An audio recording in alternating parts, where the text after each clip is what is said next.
السلام عليكم saaxiibayaal kulanti wacan oo wanaagsan ku soo dhawaada qaybtii lixaad ee sheekooyinkii qosolka badnaa ee kaftankii Bisle ama Bisle Jokes waxay inoo mareysay sheekadii laba jirkeena baa hadlo sheekada xigta qul huwalle quraanka ka reebin mid sabla baa islaan quraan in loo akhriyo rabtay wadaado u dirsatay wuxuu isiri hadaad wadaado quraan ruuga u wacdo ama lacagta ka badsadaan markaas wuxuu u tagay ciyaalka xaafadda oo darjiin fadhiyo wuxuu weydiiyay nin walba intuu quraanka ka yaqaan intii uu rabay markuu watay buu mid qul huwalle kaliya yaqaan ka tagay kii laga tagaa yiri sheekhow maxaad iga tagtay wuxuu ku yiri adiga quraan ma taqaanid qul huwalle la taqaanaa intuu indhaha quraan sheeyay buu yiri sheekhow qul huwalle quraanka ka reebin anigana sabta ha iga reebin sheekada xigta xoolaha ma maalgelino waxaa jirta mooto 3 lugood leh oo lagu xamaasho taasoo booska ka saartay gaari gacankii iyo gaari dameerkii alaabaha lagu qaadan jiray maadaama ay ka orod badan tahay kana dhib yar tahay mootadaas waxaa loo bixiyay dameer habargidir markii bangiyada la furaayo waxaa inta badan maalgelin ku sameeyay dadka shaqo abuurka u baahan islaam baa waxay timid bangi markaasay tiri waxaan rabaa inuu bangiga ii gado dameer habargidir rahan iyo damiinna waa ay diyaar gabadhii meesha fadhiday oo af Soomaaligana aan si fiican u aqoon baa waxay u fahamtay inay tiri dameer hala ii gado markaas bay tiri eedda xoolaha ma maalgelino sheekada xigta abaayo malaa'ig ma tahay wiil reer Muqdisho ah baa asagoo Hargeysa hal maalin jooga wuxuu faduuliyay gabadha way garatay inuu xamaraawi yahay kumaysan xanaaqin si caadi ah bay ula hadashay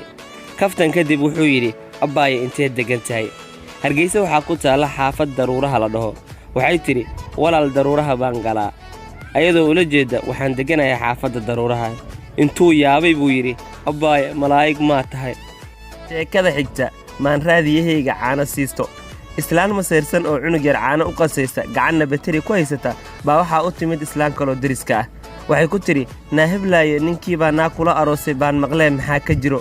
ayadoo ismoogaysiinaysa bay tiri maxaa iga galay ilmihiisa maan bateriga geliyo raadiyahaygana maan caano siisto sheekada xigta aniga naxdin dhalinyaro reer Muqdisho ah waxay isweydiinayeen mid walba wixii ugu darnaa oo soo arkay noloshiisa mid baa yiri aniga dagaalkii 4 biloodka jiib baa igu qaraxday mid kale baa yiri aniga gaari baa ila rugmaday sidii hoog iyo ba looga sheekeynayay mid baa soo bodo oo yiri war ishib iska dhaha aniga tuulado xaggaas aan ramadaanka hore tagay cidii aan u tagay sambuus sida loo suubiyo ma ka seenin anaa soo gadi bur iyo wixii lagu sameeyay waan suubi salaada maqrib aan aadi markaan soo laabto 2 xabba sambuus leela ii reeba aniga naxdin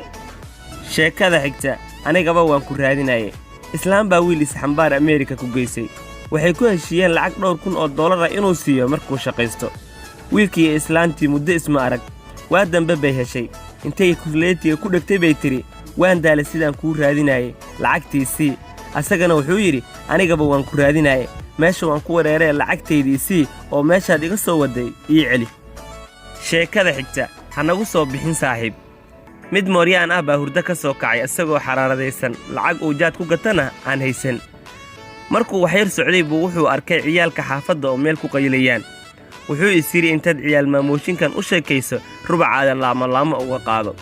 wuxuu soo fariistay meeshii ay ku qayilayeen dhowr laamo baa loo dhiibay markaasuu sheeka bilaabay wuxuu yiri saaka aroortii baan hurdo ka soo kacay waxaan raacay tigniko yacni gaari dagaal markaan waxyar soconay baa islaan jidka marayso dardarnay markaasay laamiga ku malaasantay mid meesha saarnaa baa intuu naxay baasuuka ka fakaday maqaayad naga horraysay baa holacday kuwa kale oo gaari soo dhacay baa intay naga shakiyeen inaan daba soconno na soo xabadeeyey dhulkan isku dhignay ayaga iyo gaarigiiba waan gubnay jiko bidaan ka dhignay markaas baa baabuurkii batroolka daadshay waxaan gelinay garaash mid meesha fadhiyay oo aad uga naxsanaa sheekadan wada xabadda iyo dhiigga ah baa yiri saaxiib garaash soo ma gelin bas ha nagu soo bixin sheekada xigta waan soomanahay reer xamarweyne waxaa dhaqan u ah markay dad soo dhaweynayaan inay keenaan xalwo iyo qaxwo sokor la'aan ah mid gobolada ka yimid baa soo raadeynin saaxiibkiisa waxaa loo keenay qaxwo sokor la'aan ah markii xalwada loo doonay buu qaxwadii ka baday saa sokor ma leh intuu gabadhii u wacay buu yiri abbaaya waan soomanahay sheekada xigta haadaa ibnu xalaal wiil dhalinyaro ah oo aakhiru mushaar ku jira asagoo masar ka cusub baa wuxuu galay maqaayad Soomaalidu fariisan jirtay si uu dad u yaqaano lacag uga qaato mid Masri ah baa yidhi faddal ibnu cammi soo dhowow ina adeer ninkan gaajo waalan baa haysay horay buu ka fadhiistay markuu cunnada bilaabay baa waxaa soo galay nin suudaani ah carabkii baa yidhi faddal ibnu cammi suudaanka wuxuu yidhi shukran yacni mahadsanid wuuna ka dhaqaaqay carabkii intuu suudaanka farta ku fiiqay buu yidhi haadaa ibnu xalaal kaas wacal maahan sheekada xigta iga badan anigoo Soomaaliya muddo 10 sana ka maqnaa baa waxaan imid xamar oo afsuuqii aan aqaanay isbedelay inaan isla soo kornay yaraanteeni oo aan 15 sano ismaqal baa soo wacay anigoo xaafadda ka maqan salaam iyo manooleed iyo goormeed timid kadib wuxuu igu yidhi waa xilli afur ee lacag aan ku afuro ii soo tuur aniga markaas lacag dhan waxaan ka haystaa $5 mana wada siin karo waxaan ku yidhi haddaan $3 kuu soo tuuro ka warran wuxuu igu yidhi iga badan markaas afsuuqa waxaa loola jeedaa waa caadi anigana waxaan u tuuray $1 iyo bar saaxiibayaal barnaamijkeena maanta halkaas ha inoo joogo intaan barnaamij la mid ah ku kulmi doono waa saaxiibkiin Faarax Fawzi oo idinkaga tagaya nabad